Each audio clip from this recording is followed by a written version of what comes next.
So, North Korea. This is a video that was definitely going to happen at some point. Hey, I'm Tristan, and this is your quick step for this week. So, I am probably known in weird circles on this internet as being one of those weird pacifists that still exists. Yes, in many circles I either don't care enough about the permanent revolution, or I don't care enough about spreading the empire of global capitalism in order to justify war. So when I heard that Donald Trump, in a very quick and impulsive decision, said that he was going to actually have a chat with North Korean leader Kim Jong-Un, I was cautiously optimistic. Very cautiously. This is not a person that we've exactly had good ties with. Then I started digging, and while it might easily be seen as praiseworthy at the beginning, there are some reasons we probably should reserve our judgment. First of all, the Trump administration, after this quick decision, this rash decision, has already tried to walk back on this issue, which means that this might not even happen in the first place. Second of all, this desire for a meeting between the president and Kim Jong-un has been passed down third hand through the South Korean government. To date, there has yet to be an official request on behalf of North Korea for the president to visit. This is just a thing that has been channeled through diplomatic means in South Korea. Some people are saying this is because Kim was caught off guard, or that the acceptance of a meeting was very non-committal, kind of the example of like, oh man, we should get brunch sometime. And South Korea is not always a dependable partner. Obviously, the South Koreans have some pretty good reasons for wanting to push a diplomatic solution to the nuclear war baiting that's been going on social media between Trump and North Korea, but really from Trump at North Korea. In diplomatic circles, people are saying that without the official invitation and Trump just accepting it anyway, that this is actually some sort of diplomatic ploy that happens in ambassador circles, and that Trump basically got tricked. And part of that has to do with the request for preconditions on meeting. See, the United States does diplomacy differently from other countries in that it doesn't do diplomacy really. The United States really only keeps ambassadors and embassies with their friends, and they don't build embassies in places that they don't like. So North Korea and the United States can only really talk through proxies, either the Chinese or the South Koreans. And because American foreign policy is so brain smart, they seem to think that if you want to talk to the North Koreans in order to solve problems, by somehow meeting with them, you're giving them some sort of recognition and gift that the great United States could only do if North Korea decides to play nice. Obviously, I'm being sarcastic. I feel like American foreign policy kind of just doesn't even bother with diplomacy as a thing. If they don't like a country, they don't talk to them, they just bomb them. And it's pretty obvious to know what North Korea would like to get out of this. North Korea is a country that has been threatened by the United States for about 60 years, give or take. In the War on Terror time, North Korea was put on the axis of evil list along with Iran and Iraq. One of those countries did have a completely no casus belli regime change war conducted on it by the United States, and now is swimming with American military bases. So you can probably guess why all of a sudden Iran and North Korea really want to pursue a nuclear weapons program, because, you know, if you don't have nuclear weapons, the US can just invade you at their will. And then the United States has already expressed interest in invading them at their will. Other things that are on the North Korean palette as well is that North Korea wants to get legitimacy. North Korea is still seen as a only partially recognized semi-legitimate country on the world stage, and having a diplomatic one-on-one with the President of the United States would go a long way towards legitimizing the North Korean government. The other thing that they might be able to trick Trump into doing is signing a peace agreement. So formally, the Korean War, which ended 65 years ago, hasn't technically ended. There's a ceasefire, but there was never a peace treaty signed, formalizing the two countries officially. Why North Korea would want to do that is the same reason they would want nuclear weapons. They want to make it harder for the United States to invade them.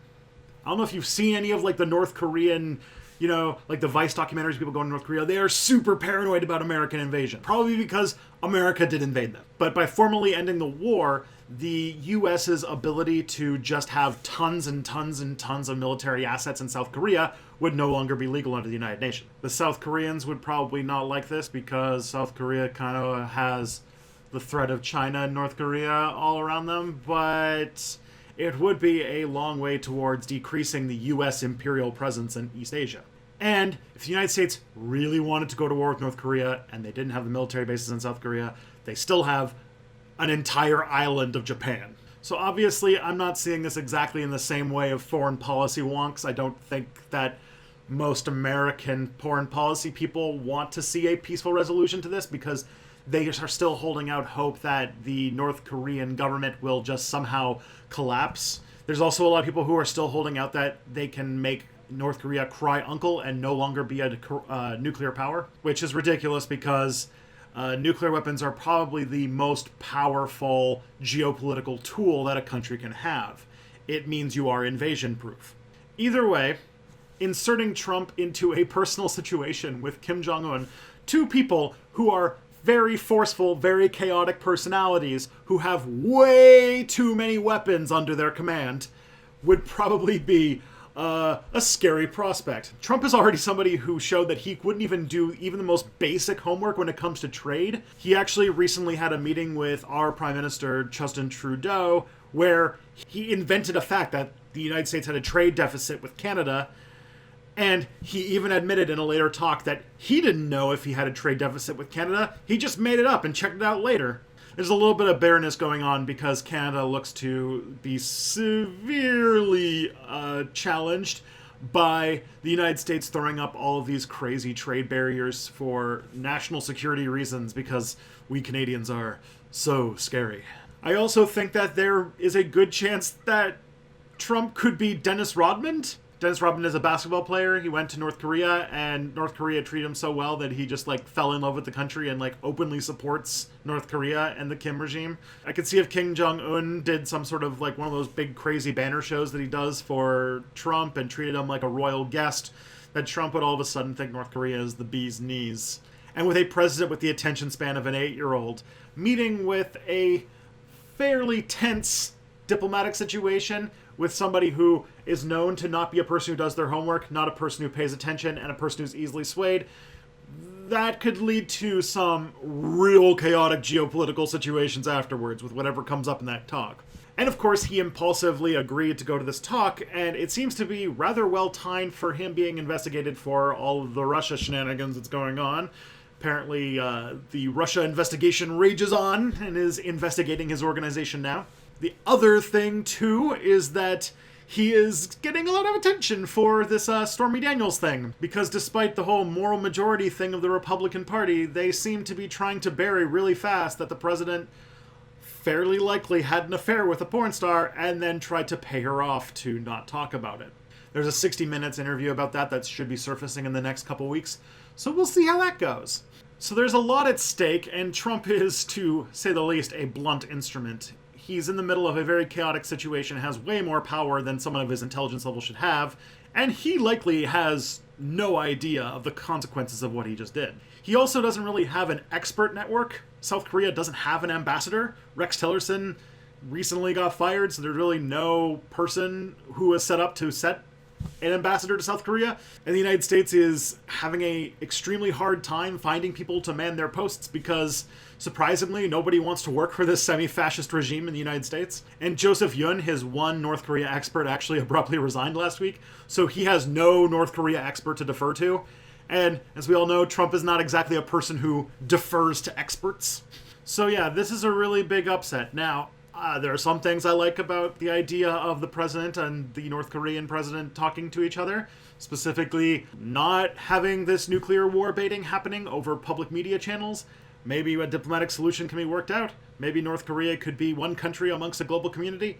Maybe we can actually deal with North Korea on a country-to-country basis and try to open up their country and fix things when we're not just opposed to their very existence. You know, steps forward that you can do diplomatically because you're no longer threatening to kill them. Unfortunately, the diplomatic solution was made on an impulse by an idiot. And so, here we are.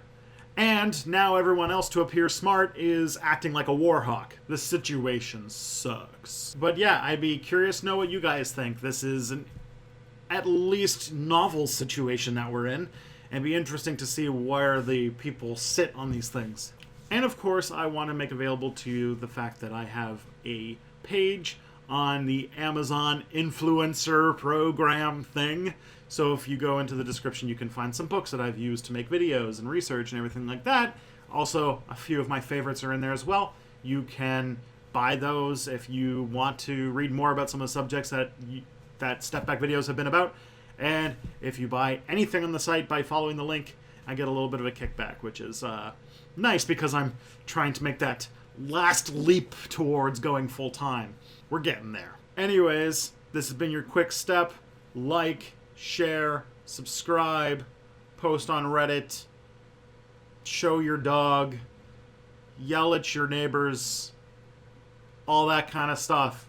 You need to get Step Back on every street, every corner, every friend, every ally, every enemy. And you guys, I'll see you on Thursday.